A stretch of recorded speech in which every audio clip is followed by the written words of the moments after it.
A Prefeitura de Belo Horizonte, por meio da Secretaria Municipal de Cultura e Rock Content, apresentam Elas Festival 2021, um festival feito por elas para todes. E este projeto também conta com patrocínio do BDMG.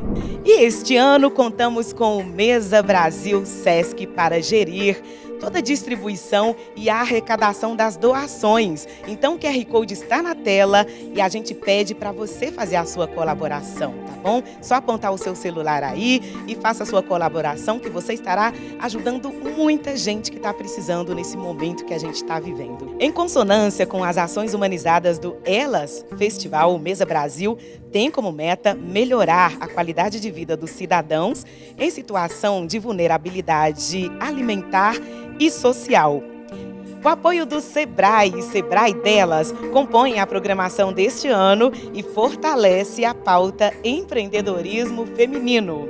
Muito conteúdo para você que já empreende, para você que já tem um negócio ou para você que pretende começar no empreendedorismo. Boa oficina!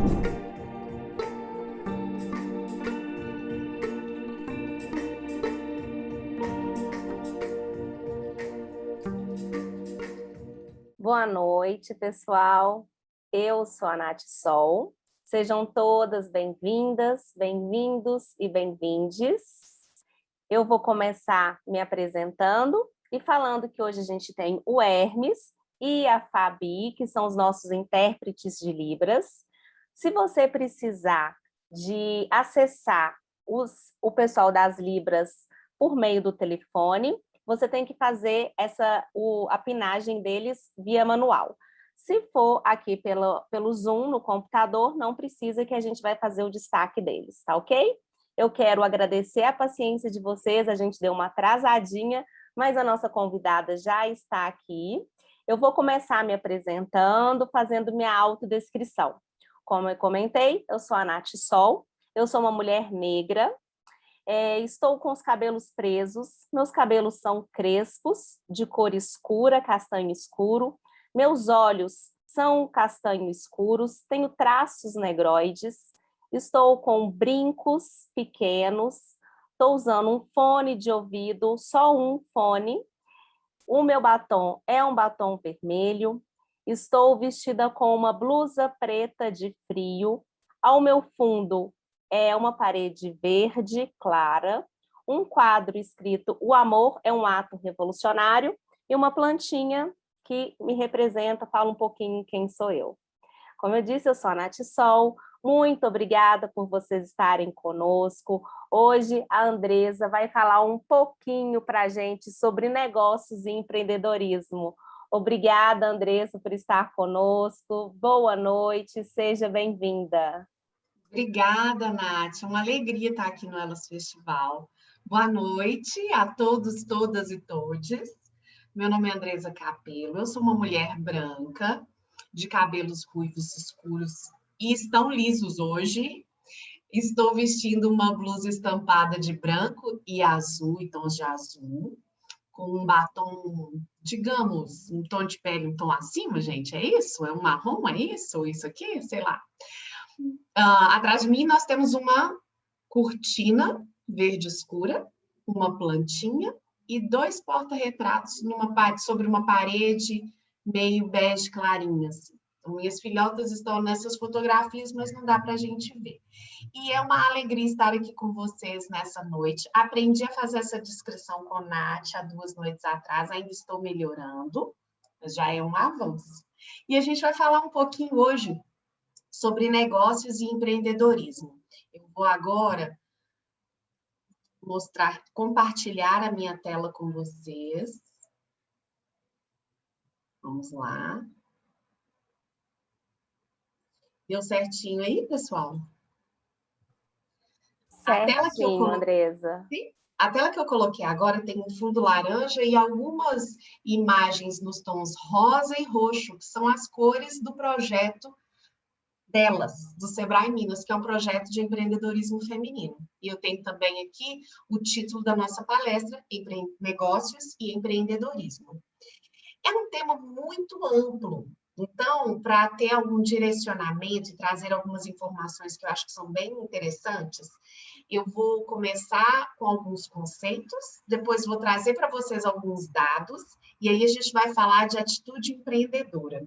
Acho que vai ter alguma novidade para vocês por aqui. Então, vamos lá. Estou mudando meu slide, continuamos com esse fundo laranja, esses tons rosas de que eu falei, e está escrito o seguinte: empreendedorismo é a capacidade que uma pessoa tem de identificar problemas e oportunidades, desenvolver soluções e investir recursos na criação de algo positivo para a sociedade. Eu gosto de começar explicando o que é empreendedorismo, porque como muitos empreendedores e empreendedoras são também empresários e empresárias, muitas vezes essas ideias se confundem. Então, é muito importante lembrar que uma empreendedora é aquela pessoa que faz, que tem uma ideia, essa ideia nem sempre está na zona de conforto dela, mas é uma ideia que tem a ver com seus sonhos, e ela pega essa ideia e parte para a ação, para realizar. Então, essa realização pode ser um negócio ou não. Hoje, como nós vamos falar de negócios e empreendedorismo, essas ideias vão se complementar ao longo da fala. Mas uma pessoa que está dentro de uma empresa e que nessa empresa cria coisas novas, essas novidades têm por objetivo melhorar alguma coisa e melhorar a situação para essa pessoa também, estamos aí falando de uma empreendedora. As meninas do Elas Festival são empreendedoras, elas tinham a ideia desse festival e foram atrás para que ele se realizasse. E graças a Deus a gente tem gente assim, com ideias que não são as nossas, que são outras, e quando a gente vê, a gente fala, gente, eu não podia ter pensado nisso, olha que coisa bacana.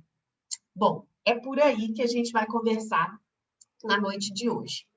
O próximo slide traz um pouquinho dos nossos dados. Eu trouxe para nós hoje dados da pesquisa GEM. GEM é uma pesquisa, é a Global Entrepreneurship Monitor. Então, é um monitoramento do empreendimento mundial. O meu slide agora continua com aquele fundo laranja. Vai ter fundo laranja em tudo aqui hoje, gente. Porque laranja é o quê? Laranja é vida. Bora nele. Mas eu trouxe um quadradinho de fundo branco com essas informações sobre as quais eu vou conversar hoje. A pesquisa GEM é feita já há muitos anos, e esse ano, no ano de 2020, ela trouxe um recorte sobre a pandemia. A pandemia fez o Brasil perder quase 10 milhões de empreendedores e empreendedoras. O que aconteceu, gente?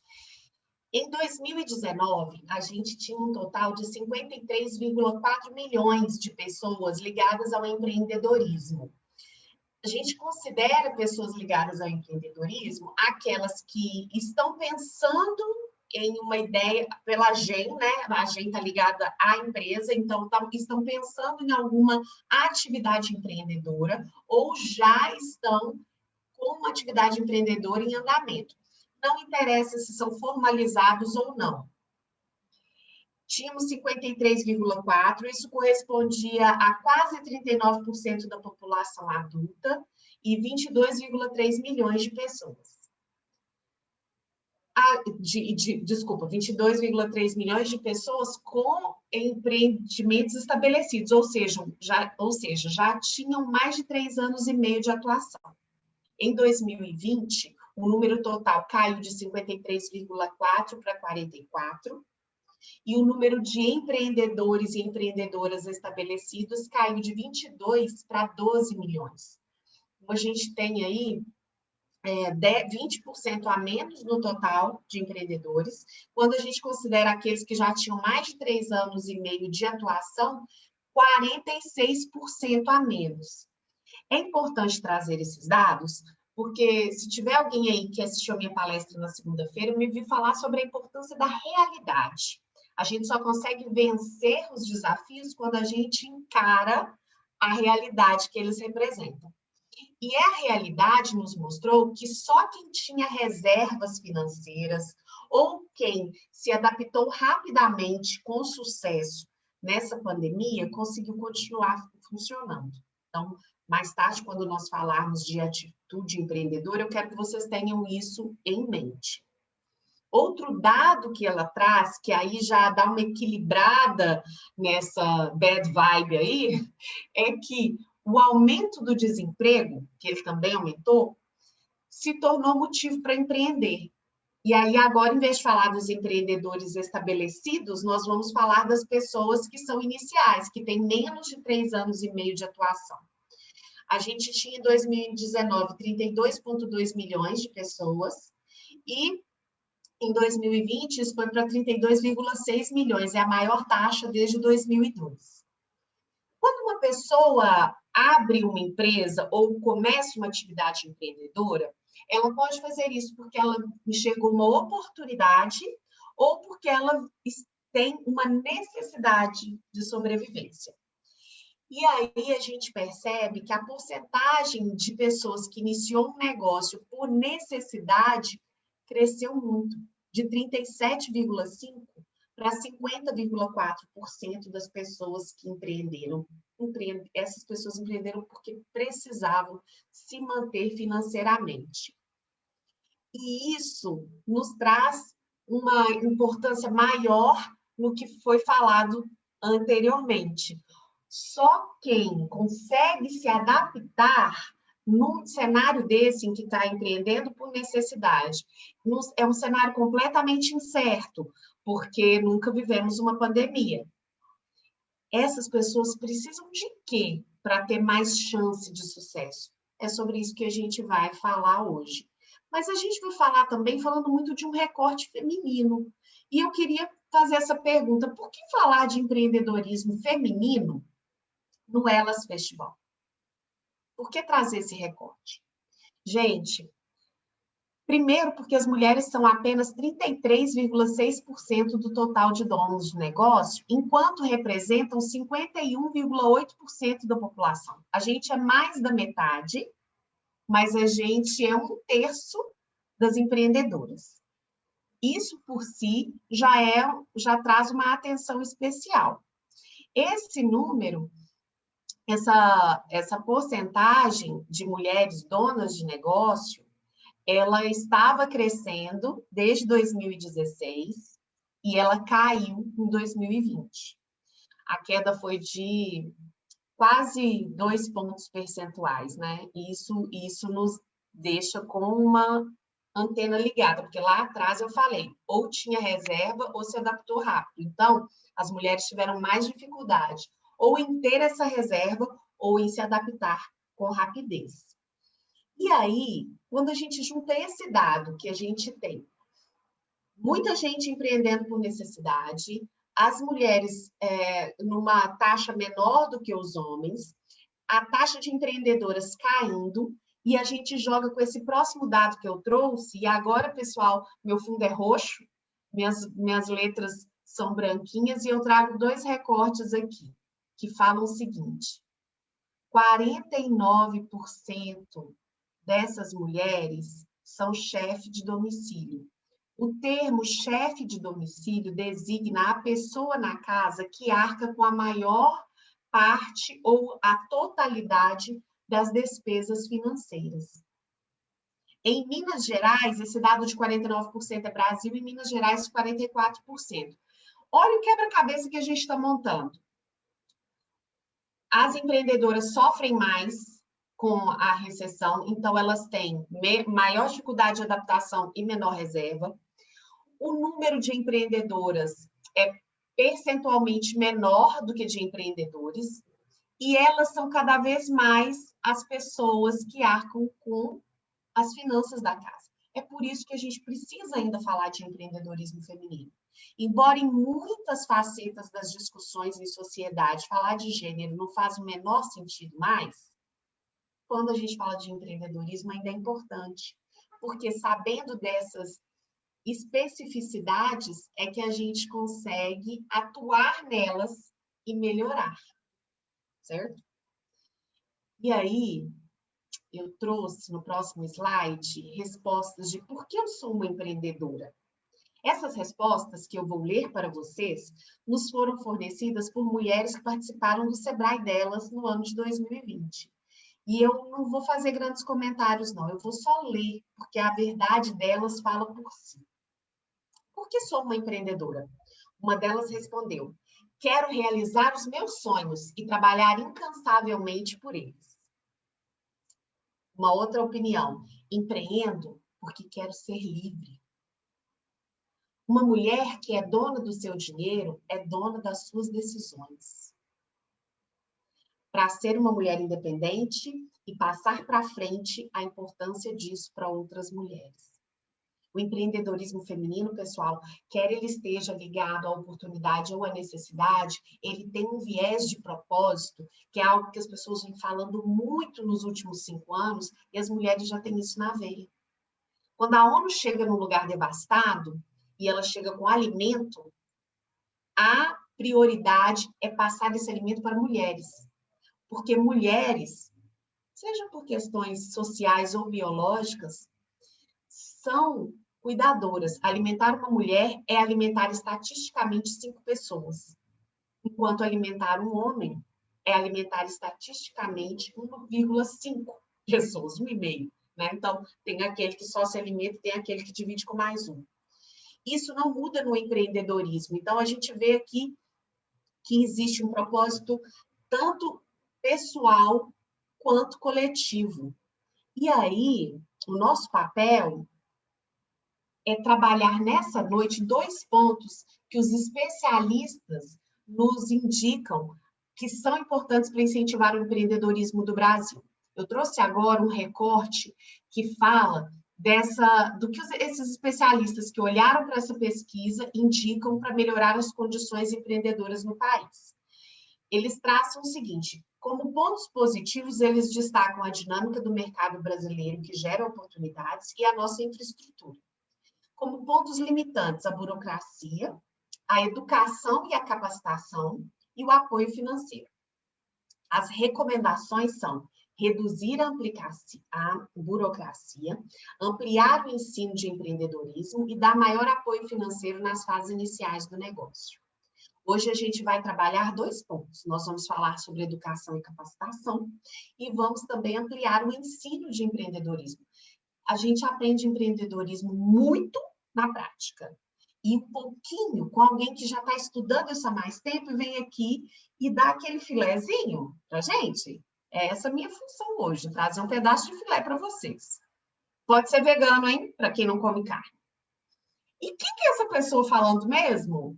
Gente, meu nome, mais uma vez, é Andresa Capello. Eu estudo comportamento corporativo já há uns bons 8 anos. Vai entregando a idade a pessoa. Eu sou expert em empreendedorismo e profissional de marketing. Eu tenho um Instagram, que é o Andresa on the Job, que é onde eu troco ideias sobre esses temas. Então, quem quiser dar uma olhadinha por lá e quiser conversar depois daqui, fique à vontade. E hoje eu estou analista de relacionamento com cliente do Sebrae Minas, sendo responsável pelos treinamentos da equipe de atendimento. Eu também sou palestrante, como vocês estão vendo, empreendedora, tanto dentro do Sebrae quanto fora dele, e sou mestre em administração. Estou contando para vocês esse currículo resumido aqui, porque vão trazer ideias aqui, né? Então, quem que é essa moça? De onde que ela enxerga o mundo? Eu enxergo desse lugar. Tem coisas que eu vou trazer que você vai concordar ou que vai te surpreender, e outras coisas que não vão fazer sentido. E tudo bem, porque pensamento crítico é muito importante. E a gente não quer nada menos do que uma pessoa que ouça, que veja, que olhe para essas ideias e pense se elas fazem ou não sentido, porque é assim que a gente anda para frente, né? E aí, eu trouxe uma moça para conversar conosco hoje. O meu novo slide tem um desenho baseado numa foto de uma mulher de pele morena, óculos, olhos pretos, cabelos ondulados, pretos, com alguns grisalhinhos ali.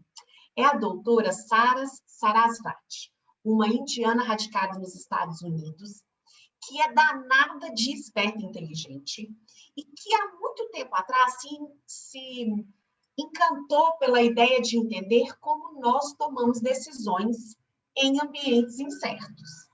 Vamos combinar que o empreendedorismo é um dos ambientes mais incertos. Por quê? Porque ele lida com o mercado. E no mercado a gente sofre as consequências das ações dos clientes, dos concorrentes, dos parceiros. Está tudo, de certa forma, interligado, mas nem tudo depende da nossa ação. E aí, ao pensar nisso, né, no nível de incerteza que os empreendedores e empreendedoras enfrentam, ela começou uma pesquisa e desenvolveu uma teoria chamada effectuation. Ela pegou uma amostragem de empreendedoras e empreendedores que tinham mais de um negócio e eram muito bem-sucedidos.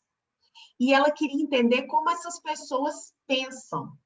Toda a pesquisa da Saras é voltada para entender isso, com o objetivo de dividir com o resto do público esses achados e nos inspirar. E aí ela entendeu que essas pessoas que têm o pensamento que eu vou descrever para vocês aqui, ela chamou de effectuators.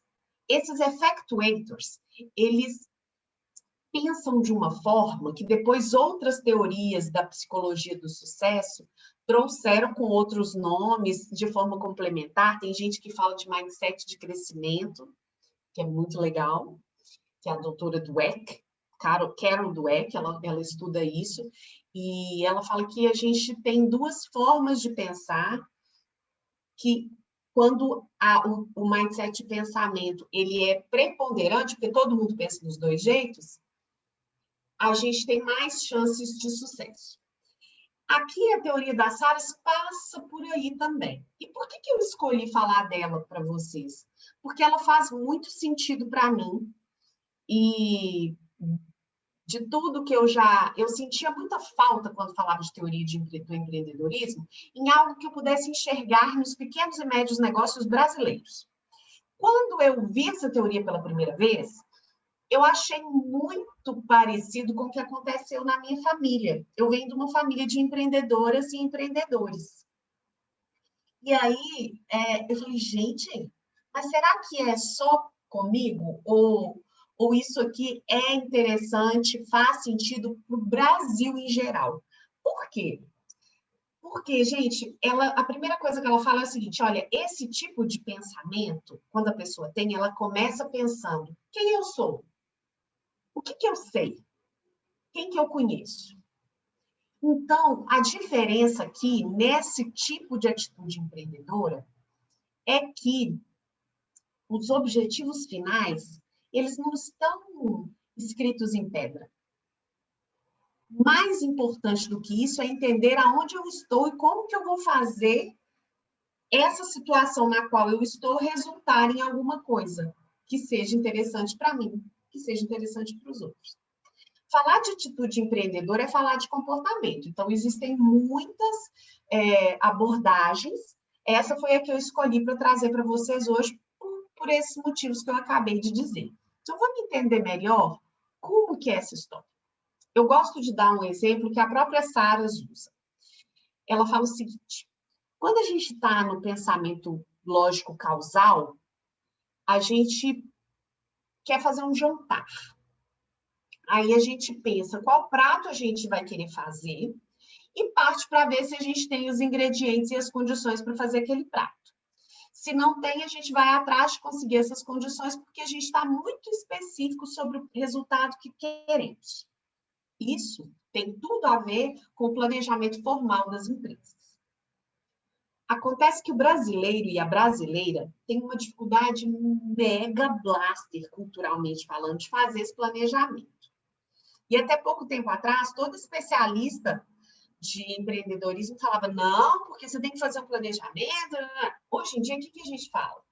Planejamento é muito bom, porque se você sabe que tem um buraco daqui a 1 metro, você fica mais esperta com ele, provavelmente não vai cair. Mas ele não decide se você vai ter sucesso ou não. Vamos voltar nas salas? O que esse effectuation significa? Significa que a pessoa que vai fazer o jantar, em vez dela pensar lá na frente, ela vira e olha para o lado e fala, quem está aqui comigo hoje? Ah, o Hermes está aqui comigo hoje, ele sabe cozinhar carne, que é uma coisa. Aí a pessoa abre a geladeira, a Andresa abre a geladeira e pensa assim, que carne que eu tenho aqui para o Hermes fazer para nós?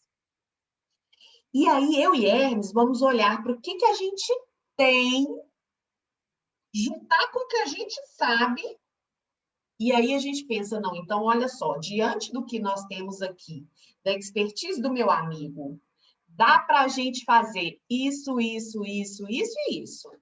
Hermes, o que está rolando? O que você gostou? O que a gente pode fazer aqui? E aí, nós dois juntos, como eu conheço esse moço e ele está em minha casa, vamos criar esse jantar. Deu para ver a diferença? Em termos teóricos, para a gente ficar chique, eu tinha, no primeiro caso, um objetivo muito claro e ia tentando as formas para chegar ali. Esse é o planejamento tradicional. No segundo caso, eu olhei para o que eu tinha e comecei a ver quais que são as possibilidades de realização com essas coisas, com esses recursos que eu tenho. E dentro desses recursos vão entrar os meus ingredientes e o meu amigo cozinheiro, certo? É por aí essa coisa do effectuation. Agora nós vamos entender quais que são os 5 princípios que ela percebeu que são mais fortes nessas pessoas que têm esse tipo de pensamento. Eu adoro os nomes que ela deu para os princípios. O primeiro chama Pássaro na Mão. E aí, a minha imagem aqui agora tem uma foto de uma mão com um passarinho. O passarinho é marronzinho, com um olhar meigo, gente. Dá até vontade de passar a mão na penugem do figurinha. Mas é a ideia daquela mesmo que vovó falava, mais vale um pássaro na mão do que 2 voando. Em effectuation, isso quer dizer que a gente valoriza os recursos que estão a nosso dispor nesse momento. Então, a gente avalia esses meios disponíveis, como eu falei dos ingredientes aqui, e decide o que a gente vai fazer com esses meios, mas com abertura para flexibilização. Então, eu tenho uma ideia do que eu posso fazer, mas eu não fico fixa nos detalhes desse objetivo. Eu entendo que pode ser que eu sofra outras influências que vão remodelando essa ideia. E a influência da personalidade do empreendedor se faz muito forte nesse início, nesse ponto de partida. A situação daquele momento vai ajudando, junto com as experiências, a definir o que fazer. E aí, eu gosto de trazer exemplos, sempre que possível. Para o Pássaro na Mão, eu trouxe o caso da Dudalina. A Dudalina é uma marca de roupas. Então, nesse novo slide, eu coloquei algumas fotos, uma foto da fábrica deles, de uma das fábricas, que tem um banner grandão com a marca da loja. Tá? Desculpe, gente, com a marca Dudalina, porque Dudalina não é só uma fábrica, são também lojas espalhadas aí pelo Brasil, tem loja nos Estados Unidos, então eu pus também uma foto da loja da Dudalina em Miami, e uma foto que mostra o detalhe de uma camisa com a etiqueta. Por quê?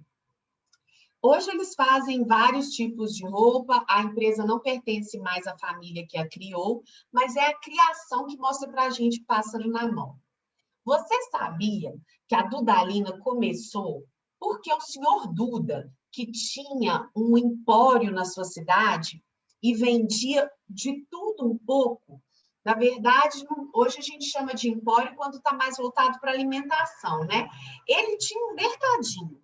Era alimentação, junto com vestuário, junto com sapatos, e ele vendia tecidos. Pois bem, como nos diz a filha dele, ele era bom de história, mas ele não era muito bom de trabalho, não. A boa de trabalho na história era a dona Lina. Só que quem fazia as compras era o seu Duda. O seu Duda foi lá, comprou os tecidos e fez uma compra errada, porque os tecidos não saíam. Ficou aquele estoque. Dona Lina olhou para aquilo e resolveu fazer umas camisas com aquele tecido que tinha encalhado. Quem é de comércio sabe, quando a gente fala que uma mercadoria encalhou, é porque a gente está com dificuldade de venda nela. Que recursos que ela tinha, gente? Ela tinha a loja que vendia de tudo, ela tinha os tecidos que estavam à sua disposição, e ela tinha um curso de corte e costura que ela tinha feito. Essa moça se colocou a criar as primeiras camisas e quem diria que aquele mercadinho ia virar uma marca tão interessante, que foi vendida pela família em 2014, e hoje a CEO a ex-CEO da empresa, que é uma das filhas desse casal, é vice-presidente da Organização Mulheres do Brasil. Uma empreendedora que teve anos à frente da empresa, fez a empresa crescer muito. No momento, lá em 2014, vendeu essa empresa e hoje trabalha capacitando outras mulheres, não só no Mulheres do Brasil, mas em outras iniciativas também. A segunda ideia de effectuation é o perdas aceitáveis. E aqui a gente tem uma ideia muito interessante. A ideia dos perdas aceitáveis é que esses effectuators estudados pela pesquisa da Saras, quando eles se jogam numa iniciativa nova, eles não deixam de fazer um certo tipo de planejamento. Vamos entender uma coisa, pessoal. Todo mundo quer controlar o futuro. A gente pode de vontade. Tem gente que vai querer controlar o futuro com esse planejamento formal. E tem gente que quer controlar o futuro pelas suas próprias ações. Então, essas pessoas, esses effectuators que acreditam que o mercado é moldado pela ação das pessoas e que as suas próprias ações têm força para criar esse mercado, eles avaliam quanto que eles estão dispostos a perder ao iniciar uma ideia. Essa história aqui é aquela de quem não arrisca não petisca. Então, essas decisões efetuais, essas decisões dessa forma de pensar, elas levam em consideração esses limites. A empreendedora que está disposta a investir recursos numa ideia, ela analisa quanto de tempo, qual que é o montante financeiro que ela está disposta a investir, ainda que dê tudo errado. Quando essa ideia é firme para um empreendedor ou para uma empreendedora, isso tira o peso de ter que acertar rapidamente, fora do prazo, tira a necessidade de controle desse mercado. Isso faz com que as nossas decisões sejam um pouco mais leves e a gente fique menos preocupado com possíveis perdas. É algo, gente, que na minha pesquisa, para ver se effectuation funcionava no Brasil, eu encontrei muito menos do que as outras atitudes empreendedoras. Isso porque e aí a gente precisaria de mais pesquisas científicas para provar, tá? Mas eu entendo, pela minha pesquisa, eu vejo como uma tendência o fato de nós termos uma memória muito grande da inflação. E, ao mesmo tempo, esse peso grande do empreender, desculpem-me, por necessidade. Então, isso muda um pouco, porque muitas vezes no meu dia a dia no Sebrae, eu vejo a pessoa pegar o acerto de uma vida e iniciar uma empresa, porque ela não tem outra escolha, não está vendo outra escolha. Então, isso muda um pouquinho.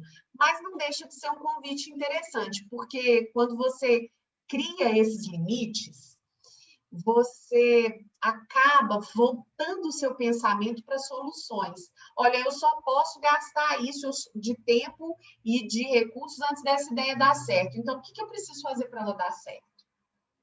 Eu não sou psicóloga, eu não sei explicar tudo isso em detalhes, mas eu vejo no dia a dia que parece meio mágica, mas a coisa vira mesmo. As pessoas acabam tendendo para essa busca de solução. E ajuda muito na hora dos investimentos e na hora dos novos desafios, né? Por quê? A terceira característica acaba complementando as duas anteriores. A Saras chama de piloto no comando. Sabe aquela história do olho do dono que engorda o gato? É essa. Eu tenho aqui uma imagem muito bonita agora de duas mulheres na cabine de comando de um avião. Elas estão olhando para a câmera e a gente vê o painel do avião ao fundo e o vidro, né? Já deixando que a gente veja lá no fundo assim, um pouquinho da estrutura do aeroporto. A figura do empreendedor e da empreendedora que está à frente de uma atividade empreendedora, né? Vou ter que repetir a palavra. Ela é muito forte, mais uma vez, em mais uma característica. E o nome, eu adoro esse nome, porque ele tem a ver com uma analogia que a Saras faz, as aeronaves que podem ser pilotadas por máquinas. E aí, eu não sei vocês, gente, mas se falar que eu vou entrar num aviãozinho e que não tem uma pessoinha lá, eu não entro não, amor. Nath também não entra, e Fabiana também, eu tô vendo Hermes, Nath e Fabiana aqui. Fabiana já fez que não, mas é não, ó, de forma alguma, ela é das minhas. Para entrar com a pessoinha lá, a gente já vai de friozinho na barriga. Por quê, gente?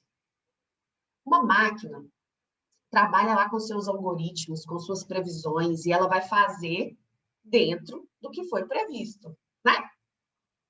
E o imprevisto? Fica como? O dia que eu assisti ao filme Sully, que é um filme com Tom Hanks, que conta a história daquele avião que em 2009 pousou no Rio Hudson, tudo fez sentido para mim. Porque uma máquina não teria pousado aquele avião e salvado todas aquelas pessoas. Que máquina que ia ter essa ideia, gente? É só a gente mesmo. Porque o ser humano é mais criativo. A gente fala de inteligência artificial, é muito importante, é muito bacana, mas ela ainda não chegou nesse ponto. E ao falar de empreendedorismo, quando a gente fala de piloto no comando, a gente tem dois traços muito importantes. O primeiro traço é que esse empreendedor, ele reconhece oportunidades ou ele fabrica oportunidades. E aqui o caso mais clássico, que talvez vocês já tenham ouvido falar, é do Steve Jobs, quando ele falava assim, não, as pessoas não sabem o que elas querem até que eu crie. Ele não falava eu, né? Ele falava, não era tão egocêntrico assim. Mas a ideia era essa. Então, quando ele cria os produtos da Apple, ele está pensando em algo que a gente não sabia que a gente queria um iPod, um aparelho pequenininho que a gente pudesse colocar música sem ser um CD ou LP, que era o que existia na época, e que a gente pudesse ficar andando por aí. Porque a gente tinha Discman, né? Que era um aparelho 6 vezes maior do que um iPod, mas que cabia um CDzinho dentro. E aí ele vem e fabrica essa oportunidade. Mostra e falou assim, olha, você está feliz aí com o seu Discman, joia, mas tem esse iPod aqui, ó. Bacana. Não precisa ser umas músicas só de um CD, pode ser várias. Isso é fabricar uma oportunidade. Porque às vezes a gente fala assim, fica parecendo coisa de outro mundo, mas é isso. E o que faz com que essa pessoa se destaque como líder dessa empresa, como alguém que se sente capaz de criar oportunidades? A própria experiência dessa pessoa e a sua autoestima. E é por isso que essa daqui é a minha referência preferida de toda essa teoria. Porque eu junto isso com a ideia de que as mulheres têm uma autoestima menor do que a dos homens.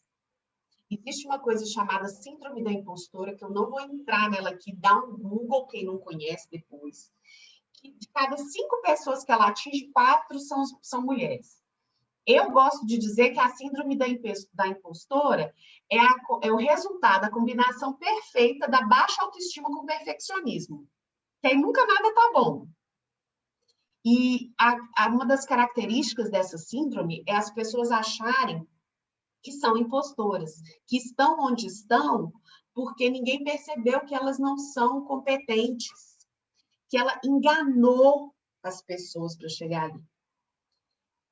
Todas nós, todos já se sentiram assim algum dia, que eu sou menos do que eu deveria ser. O problema é quando a gente sente isso sempre e quando a gente tem medo de crescer mais, porque você fala assim, nossa, mas se eu crescer mais um pouquinho, vão descobrir que eu não sou tão boa assim. O piloto no comando é outra história. A hora que você vira para você e fala assim, filho, eu não era boa ontem, hoje eu já estou muito melhor, porque eu já vivi isso, já vivi aquilo, e aí você reconhece as suas experiências, reconhece que essas experiências são recursos a seu favor e você consegue ir além. Eu sou muito apaixonada com o exemplo de piloto no comando que eu tenho. Agora a gente estou com uma tela também laranja no fundo, mas tem aqui escrito Luísa Helena Trajano, em branco. Porque a Luísa Helena, para mim, é a maior empreendedora brasileira da atualidade. E eu vou explicar por que eu tenho essa opinião. Primeiro, porque eu tive a honra de entrevistá-la em 2020, foi ano passado. Gente, aconteceu tanta coisa que a gente já erra até a data. Eu tive a honra de entrevistá-la e eu reconheço como um talento quando a pessoa é piloto no comando, ela sabe que ela é boa, mas ela trata todo mundo como todo mundo realmente é, igual. E a Luísa Helena, ela é de uma gentileza com as pessoas que me dá mais esperança na humanidade. A realidade é essa. E aqui a gente tem a foto dela palestrando no Magalu e a foto dela na entrevista, que foi uma entrevista online. Por que ela é, para mim, um bom exemplo de piloto no comando? Ela iniciou-se no Magazine Luiza por ser sobrinha da fundadora. Só que, como diretora, na época não se chamava de CEO, foi nas mãos dela que o negócio deu um salto.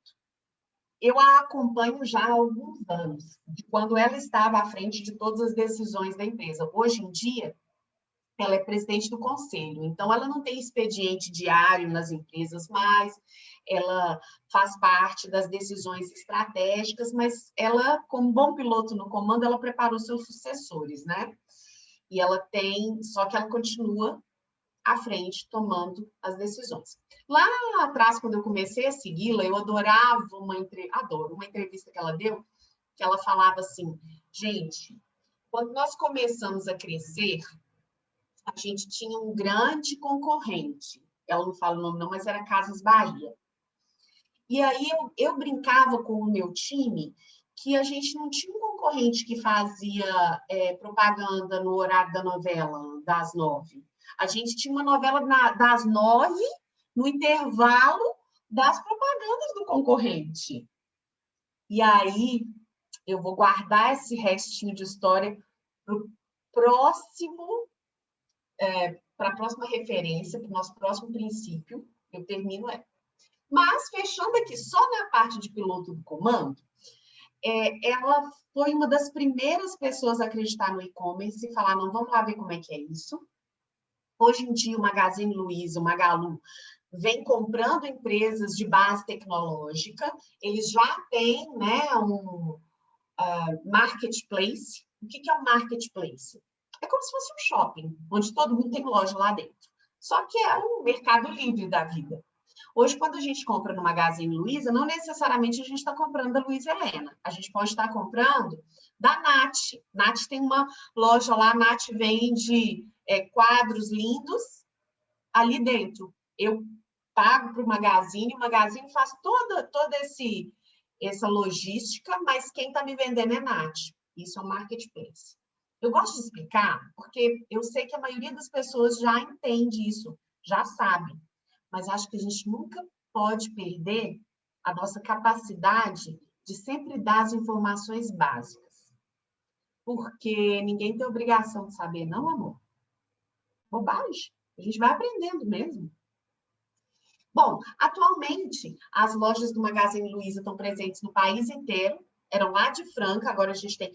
Não sei se vocês acompanharam, mas recentemente eles chegaram ao Rio de Janeiro, com direito à Anitta, a mascote do Magalu, tirando foto nos pontos turísticos. É muito interessante a gente ver como que um líder que sabe da sua capacidade, ele vai construindo oportunidades para ele e para seus colaboradores, parceiros, e isso é o verdadeiro piloto no comando. Contei para vocês que a Luísa Helena falava nessa entrevista que o concorrente dela tinha mais tempo na tela do que a própria novela, né? E era um limão isso. Como é que ela ia fazer uma limonada? Ela conta que ela foi atrás do Faustão. Ela falou assim, olha, eu vou contar minha história para ele. Tenho certeza que vai sair uma parceria boa. Ela leva o Faustão para dentro do Magazine Luiza, conta para ele a história, apresenta as pessoas, ele vê que é uma empresa familiar. Claro, ela paga o preço que é ter um merchan num programa de domingo da maior rede de televisão no país. Na época, a gente não tinha TV a cabo. E aí, em vez dela gastar o que o concorrente dela gastava por semana, ela gastava por mês fazendo o caminhão do Faustão. Esse é outro traço dos empreendedores effectuators. Quando a vida lhes dá limões, eles fazem uma limonada. Eu quero dizer com isso que, para quem pensa dessa forma, nem toda contingência, nem todo problema é motivo de choro. Todo problema e toda contingência é motivo de pensar: o que eu faço com isso agora? Será que tem mais gente com um problema parecido com esse? Será que eu consigo dar uma volta nisso? Então, essas mudanças que não estavam previstas, mas que foram necessárias por causa de alguma coisa que aconteceu, de um limão que a vida me apresentou, ela vai criando um novo cenário e eu vou criando novos objetivos, novas formas de lidar com aquilo. É interessante como que o problema vira um gatilho. E eu tive a oportunidade de ver isso em algumas pessoas que eu entrevistei, outras pessoas com as quais eu trabalhei. Eu tenho um amigo pessoal, gente, que ele era contratado da Fiat. Em 2019, final de 2019, ele perdeu o emprego. E ele cozinha divinamente. Estou falando muito de comida, né? Mas Marcelão e a irmã cozinham que é uma coisa. O que eles fizeram? Começaram uma empresa de entrega de quentinhas, mas eles fizeram de uma forma diferente. O que eles entregam? Eles entregam o jantar. Então, eles têm um cardápio grande que a gente pode escolher, e aí ele foi melhorando isso com o entendimento dos clientes. Estão vivendo disso há 2 anos. Não diminuíram o tamanho na pandemia. Claro, é vida de empreendedor, tem dia que é ótimo, tem dia que não é tão bom. Mas pegaram esse limão que era, e agora eu estou sem emprego, o que eu faço? Ué, eu sei cozinhar. Ué, meus amigos gostam. Meus amigos compram. Se eu fizer para cozinhar, para vender, eles compram. E bora. Tem uma outra pessoa que eu gosto muito de trazer nesse limonada, que é a Mazé Lima. Mazé é outro xodó de minha vida. Por quê? A Mazé era faxineira de uma agência bancária na cidade de Carmópolis de Minas. Quando ela ficou grávida do seu segundo filho, e o marido dela perdeu o emprego. Ela estava em licença maternidade. Quando ela voltou da licença maternidade, ela perdeu o emprego. E aí, ela tinha um fogão a lenha e tinha lenha em volta. Resolveu fazer doces. Então, começou aí, né? Do limão à limonada. Começou a fazer esses doces, falei para vender na rua. E, gente, ela não tinha dinheiro para comprar os ingredientes dos doces. Ela foi lá na venda do conhecido dela, olha que effectuation. Quem eu conheço? O dono do mercadinho. Vou lá e compro fiado. Comprou o leite, açúcar, as coisinhas para fazer o doce. Fez doces, esses docinhos de festa que a gente faz, e saiu na rua para vender. Vendeu tudo, deu para pagar o almoço e comprar os ingredientes para a segunda leva de doces. E assim ela foi vivendo por um tempo. Era muito pesado, porque o lucro era muito pequeno. O pai dela, que era uma figura de referência, falava com ela: minha filha, para de mexer com isso. você vai morrer mexendo com esse doce, você já está pesando 49 quilos. E ela, não, eu gosto disso aqui, isso tem vai dar certo. Vou vender para aquele moço que tem aquela loja lá perto da estrada.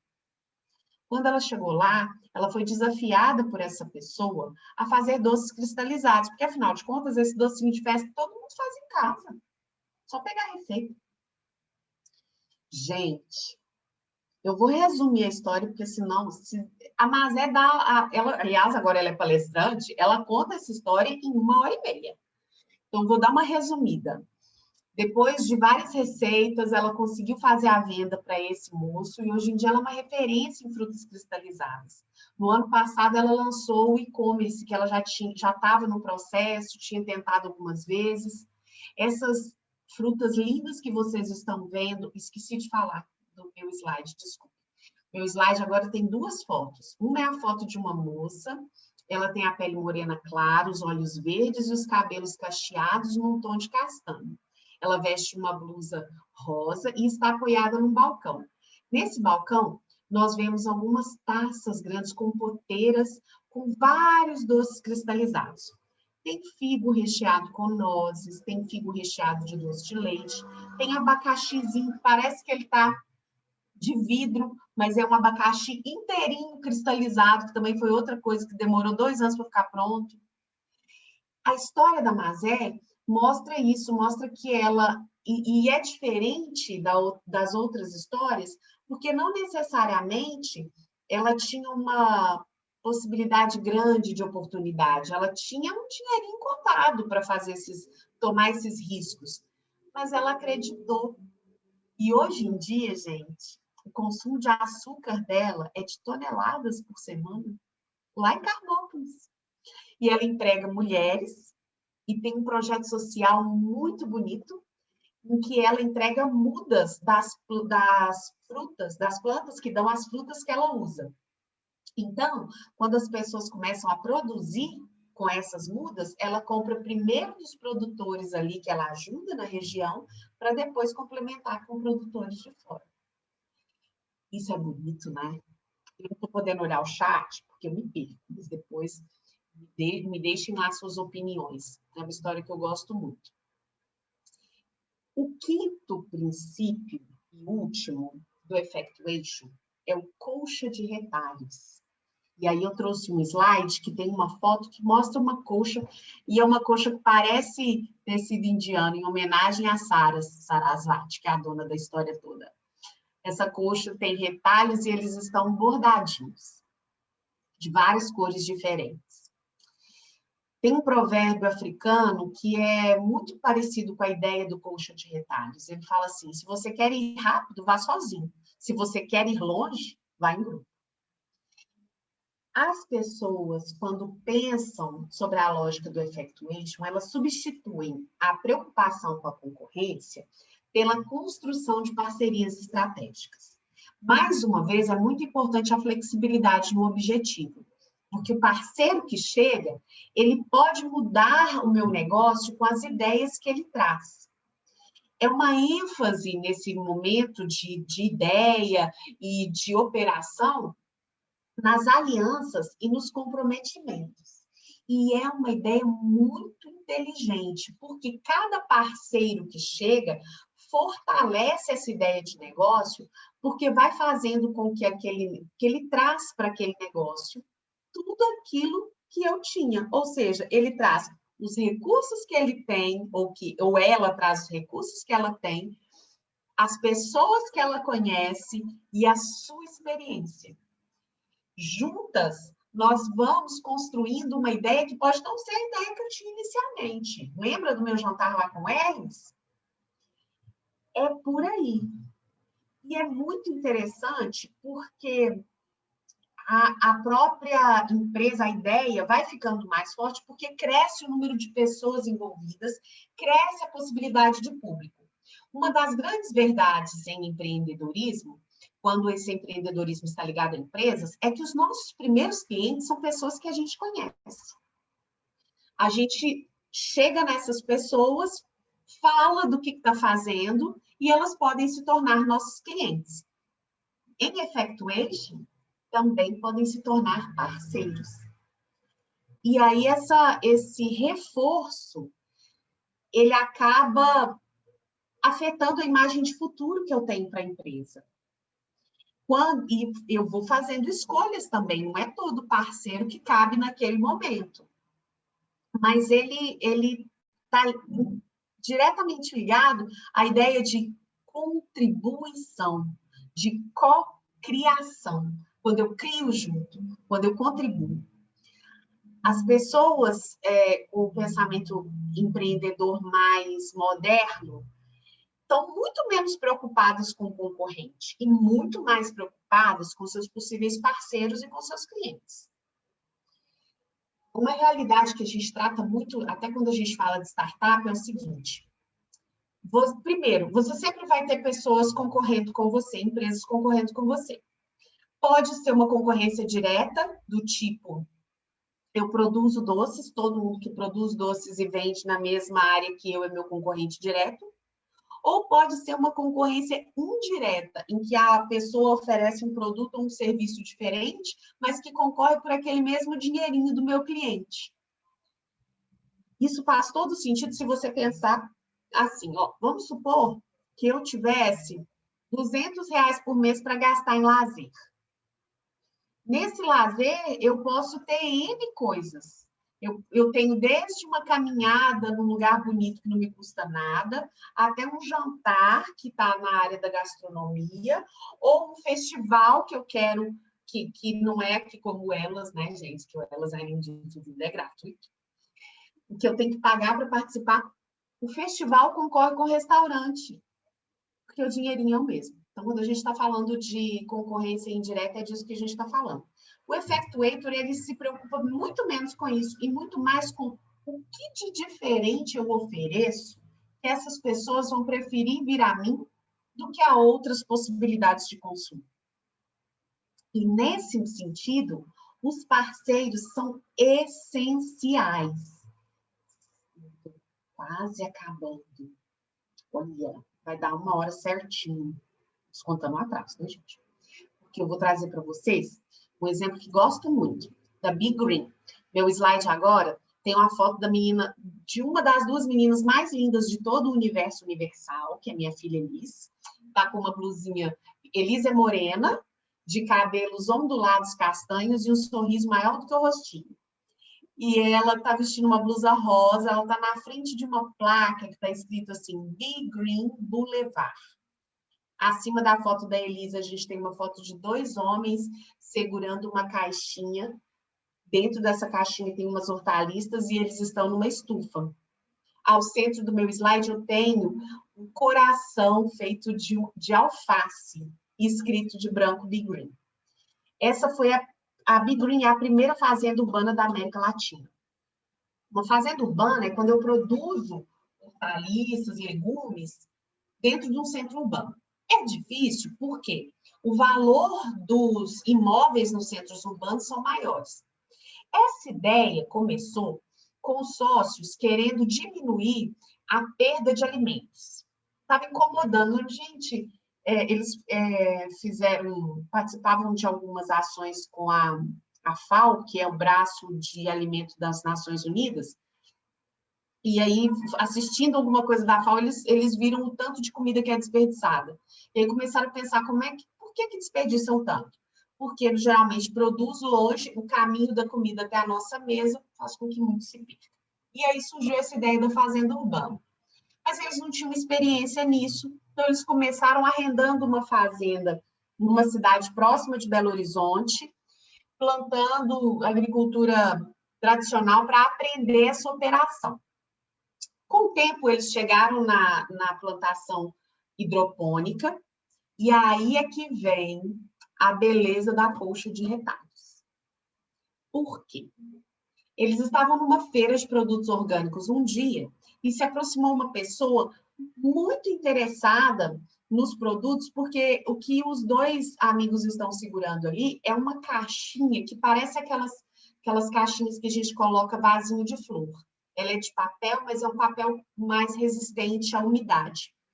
E aí eles colocavam as hortaliças ali dentro para vender. Essa pessoa que se aproximou era um gerente de marketing de um shopping. Começou a conversar e falou assim, ué, vocês agora já estão plantando hidroponicamente, vocês precisam de uma estufa. Eu tenho terreno dentro de Belo Horizonte. Como assim?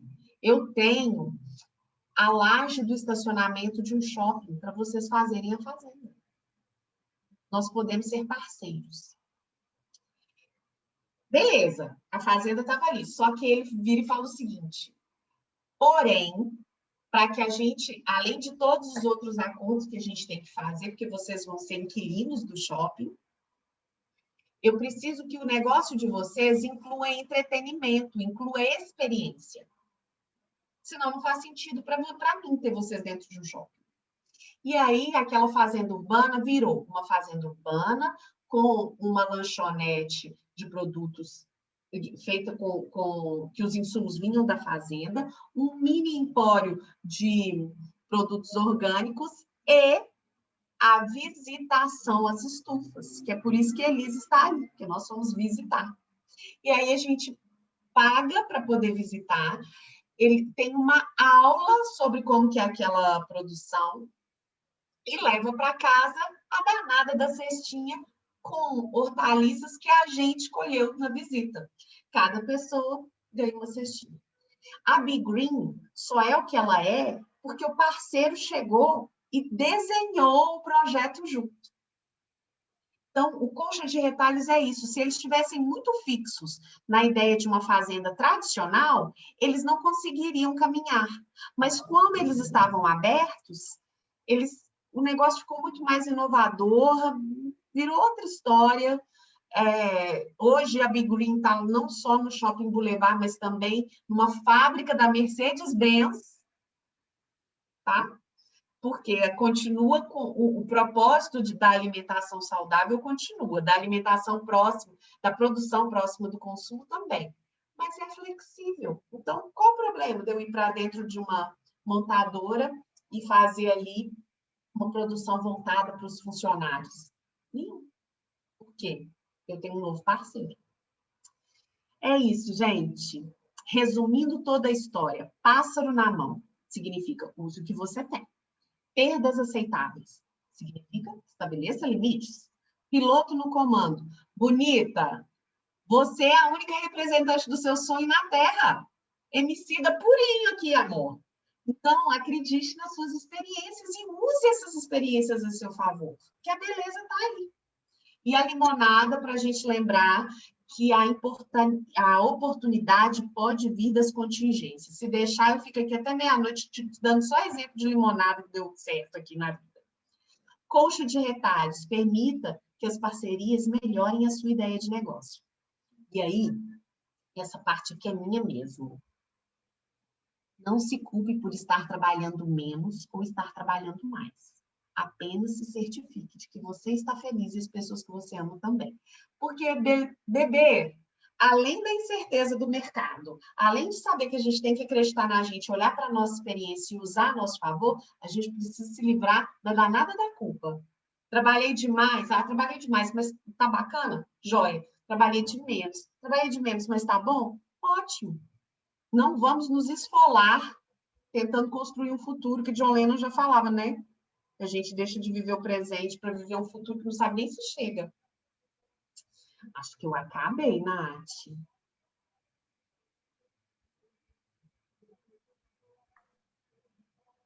Mulher, que arraso! Inspiradoras essas histórias, baseadas em histórias de mulheres, né, Andresa? Eu acho que aproxima muito da realidade quando a gente traz a história de outras mulheres, né? Então, a gente pensa, o que eu posso fazer de diferente no que eu já faço no meu cotidiano? Qual é o meu diferencial?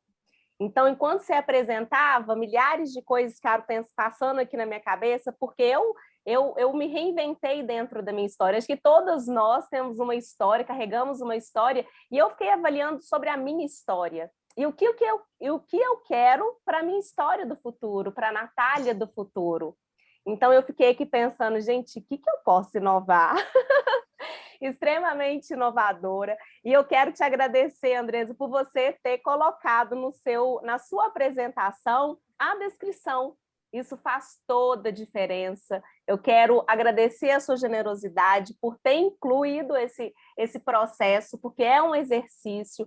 Então, é um exercício para mim, está sendo um exercício para você, e eu deixo esse convite para quem está nos assistindo, que a gente cada vez mais coloque no nosso cotidiano a descrição, para a gente cada vez mais tornar a nossa comunicação acessível, né? Então, quero muito te agradecer. Eu acho que hoje você deixou plantada uma sementinha aí de inovação, de diversidade, desse lugar do que eu posso fazer para, além da história que eu já contei, qual é a história que eu quero contar, né? E aí que você fala ali no início, uma das frases das mulheres que mexeu comigo, por que ela inova? Ela quer ser livre. Eu acho que é um dos meus anseios, e eu acho que eu compartilho com a maior parte das mulheres que estão aqui, que é o desejo da gente ser quem a gente é e contar essa história, né? Poder ter orgulho dessa história, contar essa história. Sem palavras para agradecer. Ai, gente, que delícia! Obrigada. Olha, eu também tenho um agradecimento a fazer. Na segunda-feira você me ensinou como fazer essa descrição. E depois, ao longo da palestra, me deu esse clique. Falei, gente, eu não estou descrevendo os slides. Mas eu não tinha condições de fazer isso de uma forma que não travasse a minha fala. Quando eu preparei a palestra de hoje, eu tinha 1000 ideias fervilhando, mas essa estava assim, olha, mesmo que eu não treine, eu vou fazer. Claro que não deu tempo de treinar, né, gente? Mas eu quero te agradecer pelo exemplo. Porque é através do exemplo que a gente vai fazendo diferença e a gente não se toca disso, né? Então, eu fiz é uma espécie de compromisso. Da agora para frente, nas minhas palestras, eu quero cada vez mais melhorar isso, porque agora eu vou fazer isso em todas. Obrigada. Ai, que maravilhosa! Gente, é sobre isso, é a gente entender, né, que onde que eu vou entrar nessa história do novo, né? Porque isso não, infelizmente, é novo para a gente, né? Eu fiz contato com esse tipo de autodescrição também tem pouquíssimo tempo, mas me tocou tanto a primeira vez que eu vi uma autodescrição que eu comecei a chorar e eu estava apresentando, eu estava de anfitriã e eu assim chorando, que mexeu muito comigo, porque me colocou num lugar de como eu não percebia a importância disso. Então, que bom que eu consegui te tocar de alguma maneira também, que você vai incluir, para a gente cada vez mais tornar isso uma prática cotidiana, para que as suas filhas vendo, elas façam isso de maneira automática, para que isso se perpetue, né? E cada vez mais a gente consiga alcançar, né? Através dos ouvidos, das falas, dos olhares, alcançar cada vez mais. Então, quero te agradecer, uma noite extremamente inspiradora. Inclusive, agora às 20 horas está começando uma conversa com a Catita Amaral e Ana Maria, justamente que foi elas que me ensinaram essa autodescrição. É sobre acessibilidade e produção inclusiva, que é como a gente faz a nossa produção cultural cada vez mais acessível. Então, ainda dá tempo de tirar o seu ingresso lá no Simpla. A nossa programação está toda no nosso site, no elasfestival.com.br, na nossa rede social do Instagram, @elasfestival. E amanhã a gente tem uma programação intensa. Às 10h30 da manhã, a gente vai ter a cenografia dos novos tempos com a Renata da Mata, falando de tendências e materiais para a cenografia.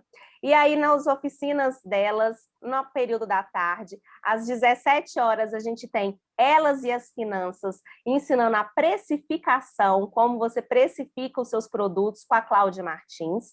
Às 18 horas, a gente tem Elas e as Vendas, com a Fernanda Fontes. Às 19 horas, Elas e os Controles Financeiros, com a Camila Domingos. E às 20 horas, Elas e as Redes Sociais, Ana Paula Castro, que também a rede social é esse desejo aí de cada vez mais a gente conseguir fazer esse alcance, né? De como eu vou dominar Camila essa Domingos ferramenta. é imperdível. Eu detesto o número, gente. Mas vocês vão ver o Borogodó da Morena. Pois é. A gente aprende até o que a gente não estava pronto para aprender com aquela moça. Exatamente. Esse festival inteiro está sendo um encanto. Cada coisa que eu participo, cada evento que eu participo, cada oficina que eu estou assim explodindo a minha mente, assim, de o tanto que está sendo importante e grandioso esse lugar das mulheres passando conhecimento para as mulheres. Lembrando que o Elas Festival tem um incentivo da Lei Municipal de Incentivo à Cultura de Belo Horizonte. Te agradeço imensamente, Andresa, pela sua generosidade, disposição e afeto nesse momento. Muitíssimo obrigada. Obrigada a vocês que esperaram a gente chegar, que tiveram a paciência e estão aqui conosco até o momento. Não percam a programação. Até domingo tem Elas Festival. Um beijo, pessoal. Até a próxima. Até!